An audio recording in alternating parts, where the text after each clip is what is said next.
हर हर महादेव सभी भक्तों को आप सभी भक्तों का स्वागत है शिव भक्ति सागर में। आप सभी भक्तों को संकष्टी चतुर्थी की हार्दिक शुभकामनाएं। संकट चतुर्थी के दिन महिलाएं सुख, सौभाग्य, संतान की समृद्धि और सर्वत्र कल्याण की इच्छा से प्रेरित होकर व्रत रखती हैं। पद्म पुराण के अनुसार इस व्रत को स्वयं भगवान गणेश ने मां पार्वती को बताया था।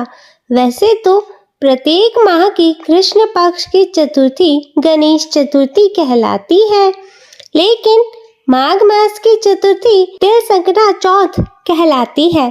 पद्म पुराण के अनुसार आज ही के दिन कार्तिकेय के साथ पृथ्वी की परिक्रमा लगाने की प्रतिस्पर्धा में उन्होंने पृथ्वी की बजाय भगवान शिव और माता पार्वती की 7 बार परिक्रमा की थी।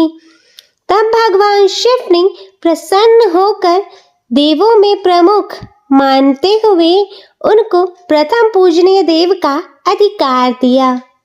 भालचंद्र गणेश की पूजा संकट चौथ को की जाती है। प्रातः काल नित्य कर्म से निवृत्त होकर षोडशोपचार विधि से भगवान गणेश की पूजा करें और श्लोक पढ़कर भगवान श्री गणेश जी की वंदना करें।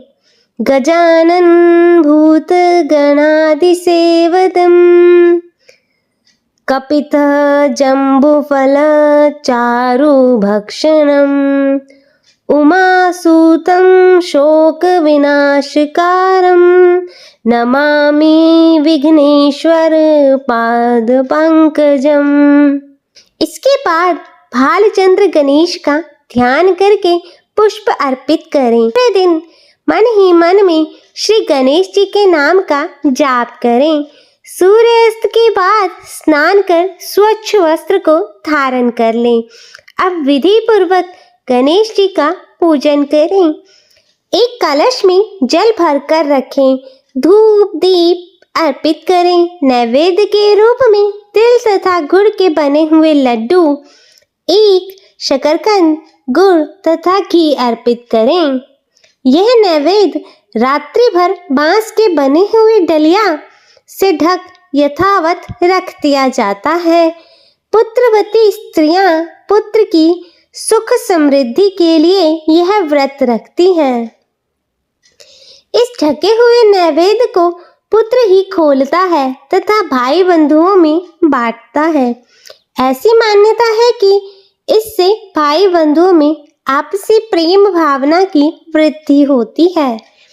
तो प्रिय भक्तजनों, आज हम इस वीडियो में श्रवण करेंगे माघ मास के कृष्ण पक्ष की चतुर्थी भगवान गणेश की संकटा चतुर्थी की व्रत कथा।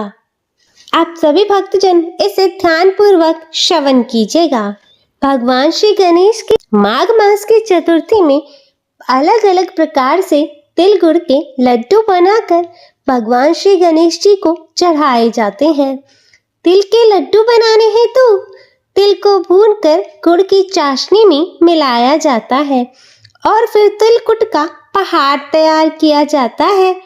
तत्पश्चात गणेश पूजा करके तिलकुट के पहाड़ को तोड़ा जाता है। गणेश पूजन के बाद चंद्रमा को कलश से अर्घ्य अर्पित करें, धूप दीप दिखाएं। चंद्रदेव से अपने घर परिवार की सुख शांति के लिए प्रार्थना करें। इसके बाद एकाग्रचित होकर कथा श्रवण करें अथवा औरों को भी सुनाएं और सभी उपस्थित भक्तजनों में प्रसाद बांटें। तो आइए भक्तजनों, अब श्रवण करते हैं माघ मास के कृष्ण पक्ष की तिल संकटा चतुर्थी की व्रत कथा। एक शहर में देवरानी जेठानी रहती थी। जेठानी अमीर थी और देवरानी गरीब थी। देवरानी गणेश जी की भक्त थी। देवरानी का पति जंगल से लकड़ी काट कर बेचता था और अक्सर बीमार रहता था। देवरानी जेठानी के घर का सारा काम करती और बदले में जेठानी बचा हुआ खाना और पुराने कपड़े आदि उसे दे देती थी। इसी से देवरानी का परिवार चल रहा था। माघ मास में देवरानी ने तिल चौथ का व्रत किया। वह गुड़ लाकर तिलकुटा बनाया, पूजा करके तिल चौथ की कथा सुनी और तिलकुटा छीके में रख दिया और सोचा कि चांद उगने पर पहले तिलकुटा और उसके बाद ही कुछ खाएगी। कथा सुनकर वह जेठानी के यहाँ चली गई। खाना बनाकर जेठानी के बच्चों से खाना खाने को कहा तो बच्चे बोले, माँ ने व्रत किया है और माँ भी भूखी है। जब माँ खाना खाएगी तब हम भी खा लेंगे। जेठ जी को खाना खाने को कहा तो जेठ जी बोले कि मैं अकेला नहीं खाऊंगा, जब चांद निकलेगा तब सब खाएंगे, तभी मैं भी खाऊंगा।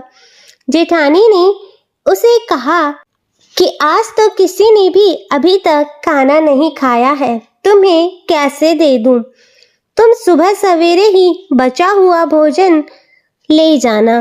देवरानी के घर पर पति बच्चे सब आस लगाए बैठे थे कि आज तो त्योहार है, इसलिए कुछ ना कुछ पकवान आदि खाने को अवश्य मिलेगा।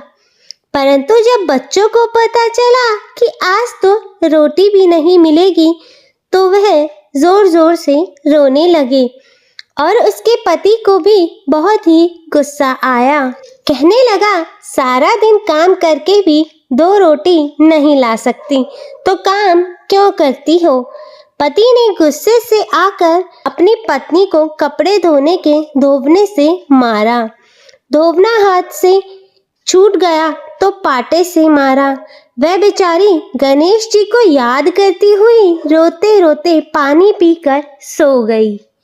उस दिन गणेश जी देवरानी के सपने में आए और कहने लगे, धोबने मारी पाटे मारी, सो रही है या जाग रही है? वह बोली, कुछ सो रही हूँ, कुछ जाग रही हूँ। गणेश जी बोले, भूख लगी है, कुछ खाने को दे। देवरानी बोली, क्या दूं? मेरे तो घर में अन्न का एक दाना भी नहीं है। जेठानी बचा कुचा खाना देती थी, आज वह भी नहीं मिला। पूजा का बचा हुआ तिलकुटा छींके में पड़ा है, वही खा लो। तिलकुटा खाने के बाद भगवान गणेश जी बोले, धोबने मारी पाटे मारी, निमटाई लगी है। कहाँ निमटे? वह बोली, यह पड़ा है घर, जहाँ इच्छा हो निमट लो। फिर गणेश जी बच्चे की तरह बोले, अब कहाँ पहुँचूं? नींद में मग्न देवरानी को बहुत गुस्सा आया कि कब से तंग किए जा रहे हैं, सो बोली, मेरे सर पर पोंछ लो। और कहाँ पहुँचोगे? सुबह जब देवरानी उठी तो यह देखकर हैरान हो गई कि पूरा घर हीरे मोती से जगमगा रहा है। सिर पर जहाँ विनायक जी ने पोंछनी कर गए थे, वहाँ हीरों से टिके वह बिंदी जगमगा रहे हैं। उस दिन देवरानी जेठानी के यहाँ काम करने नहीं गई। बड़ी देर तक राह देखने के बाद जब जेठानी ने बच्चों को देवरानी को बुलाने भेजा, तब जेठानी ने सोचा कल खाना नहीं दिया, इसलिए शायद बुरा मान गई है। बच्चे बुलाने गए और बोले, चाची चलो, माँ ने बुलाया है, सारा काम पड़ा है। देवरानी ने जवाब दिया, अब उसकी जरूरत नहीं है, घर में सब भरपूर है गणेश जी के आशीष से। बच्चों ने घर जाकर माँ को बताया कि चाची का तो पूरा घर हीरे मोतियों से जगमगा रहा है। जेठानी दौड़ती हुई देवरानी के पास आई और पूछा कि यह सब कैसे? देवरानी ने उसके साथ जो हुआ वह सब कह डाला। घर लौटकर जेठानी ने अपने पति से कहा कि आप मुझे धोबने से और पाटे से मारो। उसका पति बोला कि भले मानस, मैंने कभी तुम पर हाथ भी नहीं उठाया और मैं तुम्हें धोबने और पाटे से कैसे मार सकता हूँ। वह नहीं मानी और जिद करने लगी। मजबूरन पति को उसे मारना पड़ा उसने ढेर सारा घी चूरमा बनाया और छींके में रख कर सो गई। रात को चौथ विनायक जी सपने में आए और कहने लगी, भूख लगी है, क्या खाऊं? जेठानी ने कहा, हे गणेश जी महाराज, मेरी देवरानी के यहाँ तो आपने सूखा तिलकुटा खाया था। मैंने तो झरते घी का चूरमा बनाकर आपके लिए छींके में रखा है। फल और मेवे भी रखे हैं, जो चाहे सो खा लीजिए। बाल स्वरूप गणेश जी बोले, अब निपटे कहाँ? जेठानी बोली, उसके यहाँ तो टूटी फूटी झोपड़ी थी, हमारे यहाँ तो कंचन के महल है, जहाँ चाहो निपटो। फिर गणेश जी ने पूछा, अब पोंछूं कहाँ? जेठानी बोली, मेरे ललाट पर बड़ी सी बिंदी लगाकर पोंछ लो। धन की भूखी जेठानी सुबह बहुत जल्दी उठ गई। सोचा कि घर हीरे जवाहरात से भर चुका होगा, पर देखा तो पूरे घर में गंदगी फैली हुई थी। तेज बदबू आ रही थी और उसके सिर पर भी बहुत सी गंदगी लगी हुई थी। उसने कहा कि हे गणेश जी महाराज, यह आपने क्या किया? मुझसे रूठे और देवरानी पर टूटे। जेठानी ने घर की सफाई करने की बहुत कोशिश करी, परंतु गंदगी और ज़्यादा फैलती गई। जेठानी के पति को मालूम चला तो वह भी बहुत ही गुस्सा हुआ और बोला, तेरे पास इतना सब कुछ था, फिर भी तेरा मन नहीं भरा। परेशान होकर चौथ के गणेश जी से मदद की विनती करने लगी। गणेश जी ने कहा, देवरानी से जलन के कारण तूने जो किया, यह उसी का फल है। अब तू अपने धन में से आधा धन उसे दे देगी, तभी यह सब साफ होगा। उसने आधा धन बांट दिया, किंतु मोहरों की एक हांडी चूल्हे के नीचे गाड़ कर रख दी। उसने सोचा कि किसी को पता नहीं चलेगा और उसने उस धन को नहीं बांटा। उसने कहा, हे श्री गणेश जी, अब तो यह बिखराव समेटो।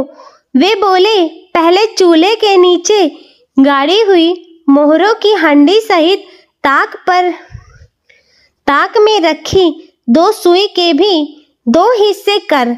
इस प्रकार गजानन ने बाल स्वरूप में आकर सुई जैसी छोटी चीज का भी बंटवारा किया और अपनी माया समेटी।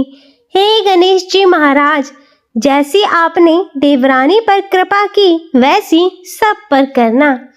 कहानी कहते सुनते हुंकारा भरने वाले सभी पर अपनी कृपा बनाए रखना, सभी का कल्याण करना। किंतु जेठानी को जैसी सजा दी, वैसे किसी को मत देना, सभी पर अपना आशीर्वाद बनाए रखना।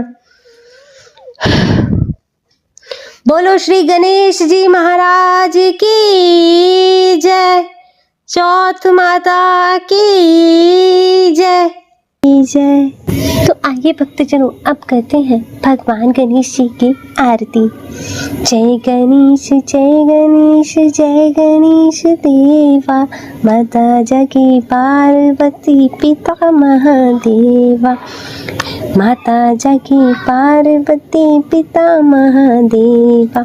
एक दंत दयावंत चार भुजाधारी, एक दंत दयावंत चार भुजाधारी। मस्तक सिंदूर सोहे मूस की सवारी, मस्तक सिंदूर सोहे मूस की सवारी। पान चढ़े फूल चढ़े हार चढ़े मेवा, लड्डुअन को भोग लगे संत करे सेवा। जय गणेश जय गणेश जय गणेश देवा, माता जगी पार्वती पिता महादेवा। अंधन को आँख देत, कोढ़िन को काया, पांझन को पुत्र देत, निर्धन को माया। शूर श्याम शरण आए, सफल कीज सेवा। जय गणेश जय गणेश जय गणेश देवा। माता जगी पार्वती पिता महादेवा। तीनन की लाज रखो शंभु सूतकारी, कामना को पूर्ण करो जय बलिहारी। जय गणेश जय गणेश जय गणेश देवा। माता जगी पार्वती पिता महादेवा। गणपति बप्पा मोरिया। तो प्रिय भक्तजनों, यह थी माघ मास के कृष्ण पक्ष की चतुर्थी के दिन सुनी जाने वाली तिल संकटा चतुर्थी की गणेश चतुर्थी व्रत कथा। मैं आशा करती हूँ कि आपको यह कथा पसंद आई होगी। वीडियो अच्छी लगे तो इसे लाइक करें, शेयर करें और चैनल को सब्सक्राइब कर नोटिफिकेशन बेल को ज़रूर ऑन करें और कमेंट में जय गणपति महाराज लिखना ना भूलें। हर हर महादेव। ओम नमः शिवाय।